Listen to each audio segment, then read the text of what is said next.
চাঁদপুরের রূপালী ইলিশের চাহিদা রয়েছে দেশ জুড়ে। এখানকার ইলিশ স্থানীয় চাহিদা মিটিয়ে চলে যায় দেশের বিভিন্ন স্থানে। কিন্তু এবছরের চিত্র ভিন্ন। জালে ধরা পড়ছে না কাঙ্ক্ষিত ইলিশ, ফলে হতাশ জেলেরা।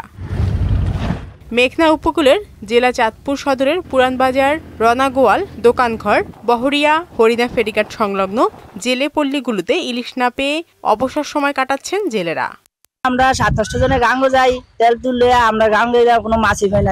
অভিযানে মানার পরে আমরা যে নদীতে গেলাম, আমাকে ভাগিযোগী সংসার চলার মতো কোনো ব্যবস্থা নাই। এখন আমরা নৌকা উঠিয়া তুইছি, কি করবো, আমাকে সংসার চলে না। অভিযানের শেষ হিসেবে আমরা গাঙ্গুদর গেছি, গিয়া অনেক গাঙ্গুদর নাই মাছ, নদীতে কোনো মাছই নাই একেবারেই।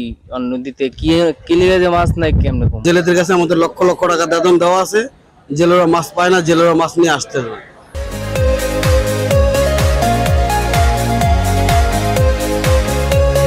তারপরে যাই আসে মাছ খুবই সীমিত।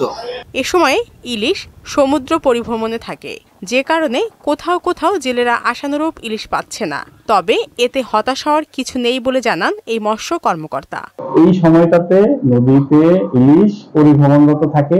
সাধারণত আপনারা জানেন যাত্রা বেরিয়ে পরপরই তারা সমুদ্রে পরিভ্রমণ করেছে, সমুদ্রে তারা মাইগ্রেট করেছে। সেই জন্যই হয়তোবা এখন কোথাও কোথাও জেলেরা যাতে আশানুরূপ ওদের কেসটা হচ্ছে না, বাট এটা চিন্তিত হওয়ার কিছু নেই। আসন্ন বর্ষায় নদীতে পানি বাড়লেই ইলিশের আমদানিও বাড়বে বলেও আশ্বস্ত করেন তিনি। শারমিন স্বর্ণা, মোহনা সংবাদ।